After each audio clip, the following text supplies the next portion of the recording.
बच्चे कभी मुझसे शरारती किए। एक घटना आपको छोटी सी बता रहा हूँ। मैं जब लेक्चरर इंचार्ज था, चूंकि ये रोटेशन है यहाँ पर, परमानेंट प्रिंसिपल नहीं, एक एक साल निभाना पड़ता है दायित्व। मेरा जब 1 साल पूरा हुआ तो मैंने रिजिग्नेशन दे दिया। यूनियन के कुछ बच्चों ने मेरा घेराव कर दिया, घेराव कीजिए भाई, आप रिजिग्नेशन वापस लीजिए। वो कभी भी सोचता हूँ तो मुझे लगता है कि ये भी एक बहुत बड़ा पुरस्कार है। और वे बच्चे 5 बजे तक बैठे रहे, 14-15 थे, समझाते समझाते 6-7 बैठे रहे। नहीं सर, आप पहले बोलिए, प्रॉमिस कीजिए कि आप रिजाइन वापस लीजिए, तभी हम लोग उठेंगे यहाँ से। मुझे बड़ी दिक्कत हुई कि ये बच्चे उठ नहीं रहे हैं। घर से आए होंगे, दूर दूर से आते हैं, खाए हैं कि नहीं खाए हैं।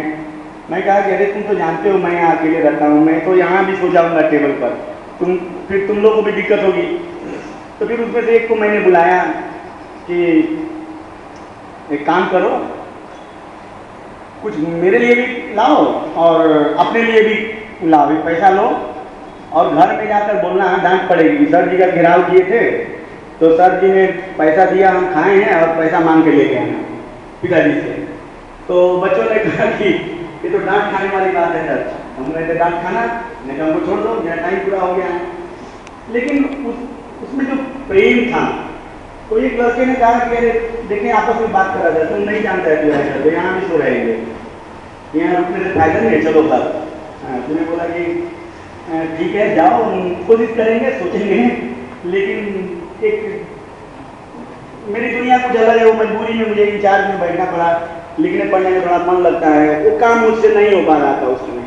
लेकिन अब चूंकि इंचार्ज था, वो प्रशासनिक काम था उस समय, क्योंकि मैं आज बोल रहा हूं तो यह भी कह लूं, मौका मिला है कि अपने सहकर्मी बंधुओं को प्रशासन का मुखिया होने के नाते मैंने कभी कुछ कड़े शब्द भी कहे हों जिससे उन्हें दुख हुआ हो तो मुझे माफ कीजिएगा। और रही बात इस कॉलेज में बिताए हुए क्षणों की, तो वो एक एक पल कैसे मैं अकेले आया था, कैसे इतने लोगों के बीच हो गया, कि मुझे इसकी कई छोटी छोटी घटनाएं आती हैं। आज कई वक्ता कह रहे थे कि सर ने ये किया, सर ने वो किया। मुझे लगता है मैंने कुछ नहीं किया। मैं आया, जो किया आप सबसे सीखा, उसको अनुभव किया। आपके प्यार ने, आपके सम्मान ने, आपके स्नेह ने मुझे कुछ करने का जज्बा दिया। और वो जज्बा भी इसलिए कि मेरा कई विद्यार्थियों से ऐसे व्यक्तिगत संबंध है कि मैं भी फील करता हूं कि मैं उसका अभिभावक हूं, वो भी फील करते हैं मैं कि सर हमारे गार्जियन है। और इन तक मैंने कई विद्यार्थियों के घर में जाकर मैंने जो चीज़ें देखी, अब विश्वास कीजिए मुझे कल्पना नहीं था कि इस तरह की दिक्कत में भी डुआर्स के बच्चे पढ़ते हैं। क्योंकि मैं तो बचपन से कलकत्ता में रहा ना, गांव से भी मेरा नाता रहा है, लेकिन सुनता था इस जगह को। तो ऐसा लगा कि यदि जो कुछ भी मुझसे बन पड़े वो मुझे करना चाहिए। और उस बन पड़ने के और करने के क्रम में मैं कर ही क्या सकता था।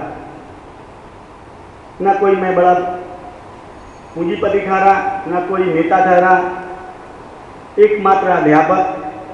तो मैं यही कह सकता था कि अच्छे से पढ़ो, जीवन में एक अच्छा इंसान बनो।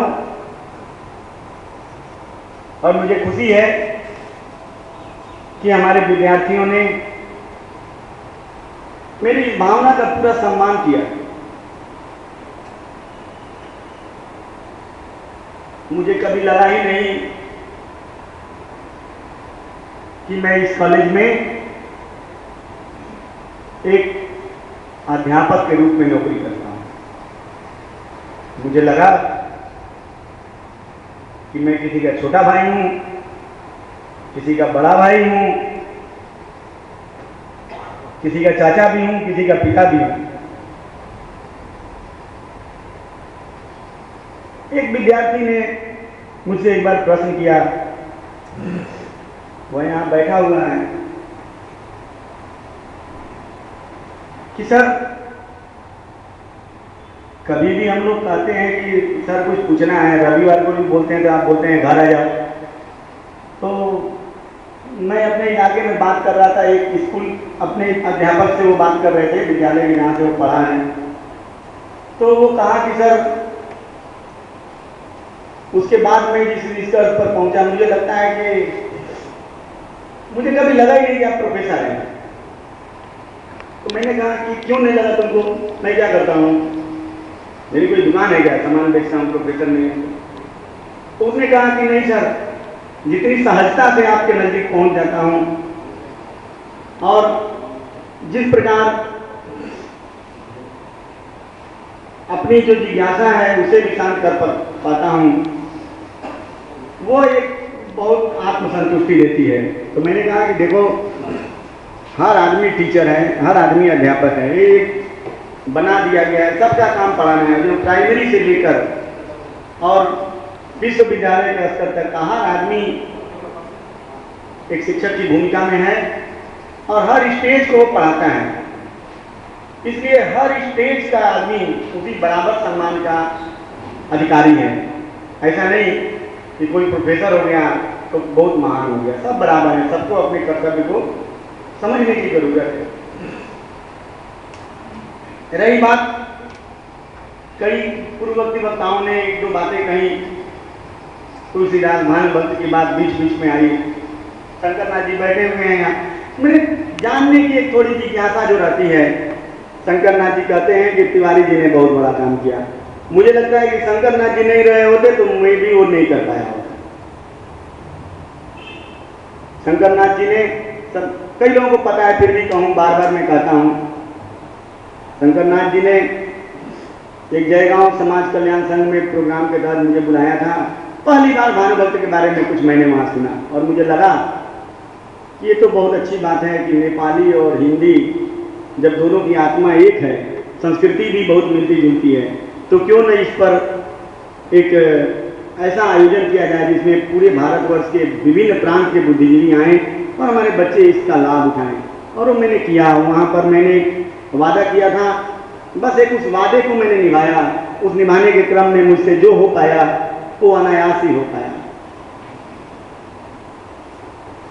इस महाविद्यालय में समय चूंकि कम है, लेकिन क्या क्या कहूं, कई ऐसे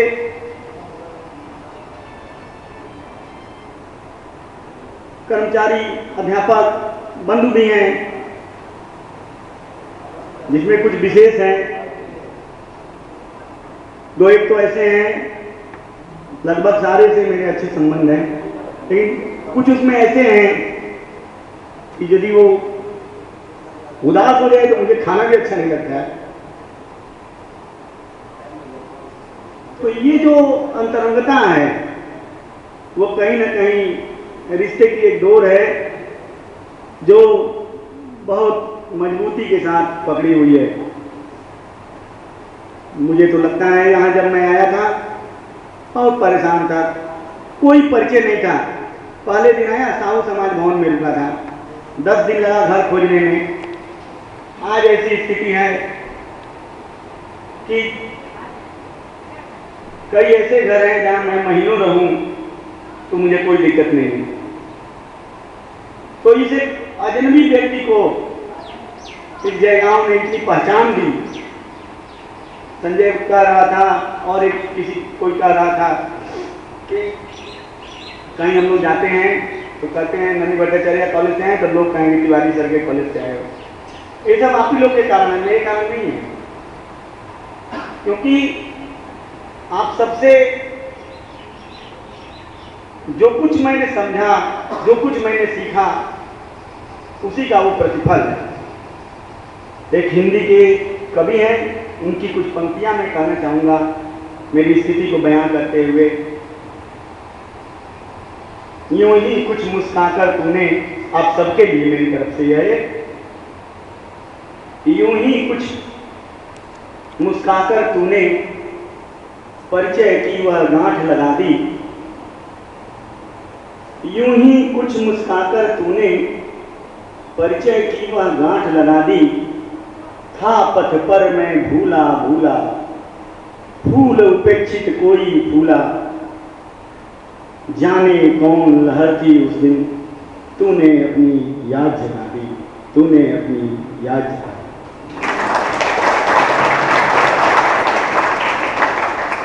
प्यारे मित्रों, हिंदी में एक कहावत है, अकेला चना कभी भाव नहीं फोड़ता।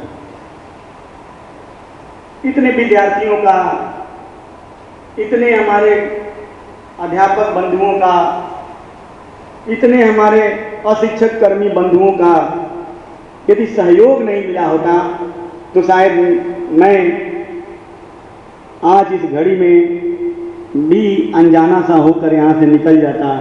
मुझे भी नहीं लगता यहाँ और कौन है, उन्हें भी नहीं लगता यहाँ से कौन चला गया। इससे बड़ी बात क्या हो सकती है कि हमारे कॉलेज के जिन लोगों ने इसमें बड़ी भूमिका निभाई, इस कार्य, मुझे तो अंदाजा ही नहीं था कि ऐसा कोई कार्यक्रम होने वाला है। मुझसे संजय ने कल एक बात कही थी, मैंने सोचा कि ठीक है साथ बैठकर बातचीत करेंगे, ऐसा ही कुछ होगा, नाश्ता पानी करेंगे। उसने कहा कि सर एकदम 12 बजे टाइम से आ जाइएगा कि हम आदमी भेजेंगे। मैंने नहीं आदमी क्यों भेजेंगे, हम आएंगे। तो उसने कहा कि सुनिए 7 साल आपका ऑर्डर सुने हैं, आज मेरा ऑर्डर सुनिएगा और 12 बजे आ जाइएगा। मुझे लगा ये जो अधिकार है वो भी मेरे जीवन की एक बहुत बड़ी पूंजी है। ये जो एक अपनापन है, जिस प्रकार एक बच्चा अपने पिता से लड़ सकता है, उसके कंधे पर चढ़कर उछल सकता है, उसी प्रकार संजय भी कह रहा है कि ये मेरा ऑर्डर है। मैं बोला कि एकदम भाई पक्का ऑर्डर, और मैं आकर उसको कहा देखो 12 बजे आ गया, ऑर्डर माना तो हाँ सर। लेकिन यह जो एक अंतरंगता है, एक संवेदनशीलता है, यहाँ कई बच्चे बैठे हुए हैं, योगेश है, मनीष मुक्तान है, पेमा है, पेमा नाम है ना, हाँ हाँ, कि और भी बहुत सारे हमारे हिंदी ऑनर्स के पाले के विद्यार्थी आए हुए हैं, ऋतुराज है, समित है, इधर विनीता है, कई है, कितने नाम लूं, अधिकतर के नाम मैं मुझे याद है उसी में। लेकिन ये कुछ इसमें ऐसे हैं जो स्कूल में अध्यापक है। मैंने एक से पूछा कि तुम आज क्यों आए, उसने कहा आप जा रहे हैं इसलिए आए। हम बोले कि सर स्कूल छोड़ दिए, एक दिन छुट्टी कमा दी। बोला सर ये छुट्टी नहीं कमाते तो हमको बहुत तकलीफ होती, इसीलिए एक दिन छुट्टी लेकर आए। तो ये जो बात है वो मुझे लगता है कि मेरे जीवन की एक अमूल्य संपत्ति है, और मैं भरोसा दिलाता हूँ। लेकिन आप सब कभी भी किसी भी तरह के आयोजन से संबंधित, प्रोग्राम से संबंधित, अपने पारिवारिक उत्सव से संबंधित किसी भी कार्यक्रम में मुझे बुलाएंगे तो देखिएगा मैं खड़ा रहूंगा, मैं जरूर आऊंगा। क्योंकि मैंने यह महसूस किया है कि मैंने केवल नौकरी नहीं की है, मैंने अपने एक बहुत बड़े परिवार में सम्मान पाया है, जिसके हजारों बच्चे हैं, हजारों शुभचिंतक हैं। तो ऐसी परिस्थिति में मैं यह भरोसा दिलाता हूं कि कभी मत समझिए कि हम आपसे दूर जा रहे हैं, और जाना एक मजबूरी है। क्योंकि भूरा जी ने वो बात कही थी, एक बात उन्होंने कही वो सबसे महत्वपूर्ण है। देखिए जीवन में करियर है, लेकिन करियर से भी कोई बड़ी चीज है तो वह रिश्ता है। और मेरी 2 जगह अपॉइंटमेंट हुई थी, सिक्किम यूनिवर्सिटी में जो सेंट्रल यूनिवर्सिटी है, और कलकत्ता के एक कॉलेज में। कई लोग यही समझ रहे थे कि मैं सिक्किम जाऊंगा, मैं भी यही समझ रहा था, तब तक कलकत्ता का भी रिजल्ट आ गया। और मेरी माँ कलकत्ता में रहती है, तो उसको थोड़ी सांस की प्रॉब्लम है, सिक्किम जैसे जगह में उसको दिक्कत होगी। तो यह सोचकर उसने कहा कि बेटा तुम कलकत्ता आ जाओ। मुझे लगा कि मैं भी उसकी बात नहीं सुनता हूँ, माँ मेरी बहुत बड़ी कमजोरी है जीवन की, तो शायद ये ठीक नहीं होगा, जीवन में फिर मौके मिलेंगे, नहीं भी मिलेंगे तो कोई बात नहीं है। आज जयगांव में जितना मुझे प्यार मिला है वो किसी भी यूनिवर्सिटी और किसी भी पद से मुझे लगता है कि बड़ा है, मुझे ऐसा लगता है, और तो लगे या न लगे। और विद्यार्थियों को मैं जाते जाते एक बात कहूँगा कि आप अपने कर्तव्य पथ से कभी विचलित ना होइए। खासतौर से हिंदी ऑनर्स के जो हमारे स्टूडेंट हैं जिनकी समस्याएं मैं समाधान, और भी जो भी मेरे विद्यार्थी हैं हमसे बात निरंतर कर सकते हैं, लेकिन सबका विषय अलग अलग है। मैं चूंकि हिंदी का अध्यापक हूँ, हिंदी ऑनर्स के जो भी विद्यार्थी हैं, कभी भी हमसे कोई भी प्रश्न न समझ में आए, कोई भी कभी जिंदगी में मत समझना कि सर अब इस कॉलेज के नहीं रहे तो हमको नहीं बताएंगे, सैलरी तो कलकत्ता के लिए पाते हैं। नहीं, सैलरी अलग मैटर है। मैं तुम्हारा अध्यापक हूँ, अध्यापक था, अध्यापक रहूंगा, और तुम्हारी कोई भी संदेह, कोई भी कुछ ऐसा कभी सुझाव, कभी मन भी खराब हो जाए कि कुछ अच्छा नहीं लग रहा है, शायद सर से कुछ पूछ सकता हूँ, तो भी पूछ सकते हो। हर मैंने हेल्पलाइन मौजूद है। और अपने विद्यार्थियों के लिए, चूंकि समय बहुत हो गया है, मैं दो पंक्तियां कहूँ। इसके पहले हमारे समस्त अध्यापकों और अशिक्षक कर्मचारी बंधुओं को धन्यवाद देते हुए, हमारे सीनियर अध्यापक इनका अभी वक्तव्य बाकी है, उनको भी विशेष रूप से धन्यवाद देते हुए प्रोफेसर वीरेंद्र मिर्जा को मैं विद्यार्थियों के लिए दो चार पंक्तियां सुनाना चाहूंगा, उनके स्वर्णिम भविष्य के लिए, जो उसे हमेशा याद रखे। मेरी बहुत प्रिय पंक्ति है, मेरे कुछ विद्यार्थी जानते हैं, फिर भी आज कई नए विद्यार्थी हैं, मैं सुनाना चाहूंगा कि जिंदगी में कभी हार मत मानना, उसका अर्थ है एकदम प्रयत्न करते रहो। कभी उसका जो जिस्ट है वो ये है, कदम चूम लेती है मंजिल पहुंचकर। लोग कहते हैं ना मुझे मंजिल पाना है, मेरी एक छात्रा हंस रही है, वो सुनी हुई है मुझसे, लेकिन कई बच्चे नहीं सुने, इसलिए मैं ये कहना चाहता हूं कि कदम चूम लेती है मंजिल पहुंचकर। लोग कहते हैं मुझे मंजिल पाना है, ये जगह जाना है, लेकिन वो जाना कुछ नहीं है। तुम करोगे तो वो जगह तुम्हारे कर्मों में आ जाएगी। तुमको कहाँ जाना है, तुमको कहीं नहीं जाना है। तुम अपना काम करो, अपनी ड्यूटी करो, वो मंजिल तुम्हारी आएगी। कदम चूम लेती है मंजिल पहुंचकर, अगर आदमी अपनी हिम्मत न हारे। कदम चूम लेती है मंजिल पहुंचकर, अगर आदमी अपनी हिम्मत न हारे। मेरी तरफ से मेरे प्यारे विद्यार्थियों को, ऐ सफरे मुसाफिर न नियत बदलना, पढ़ाई की नियत कभी मत बदलना, अच्छाई की नियत कभी मत बदलना। ऐ सफरे मुसाफिर न नियत बदलना, मेरी जीत है अब तुम्हारे सहारे, तुम्हारे सहारे।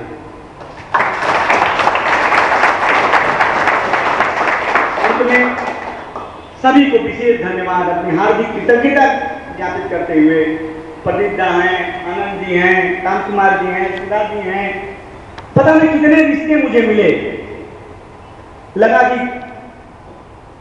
इस कॉलेज में नौकरी करने का सबसे बड़ा सौभाग्य हुआ कि मेरी कोई बहन नहीं है, मेरी कई बहनें हो गई मेरे स्टाफ में, तो ये भी एक मेरे लिए बहुत सौभाग्य की बात है, और बहुत सौभाग्यशाली समझता हूँ इसके लिए कि एक भी बहन नहीं थी और जयगांव आया तो स्टाफ में इतनी बहनें मिली, और वो सब भी इस चीज को फील करती हैं।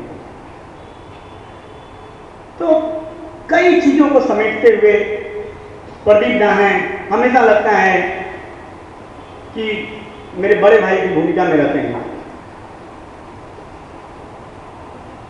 समय कम है, इसीलिए एक पंक्ति के साथ अपनी वक्तव्य खत्म करूंगा।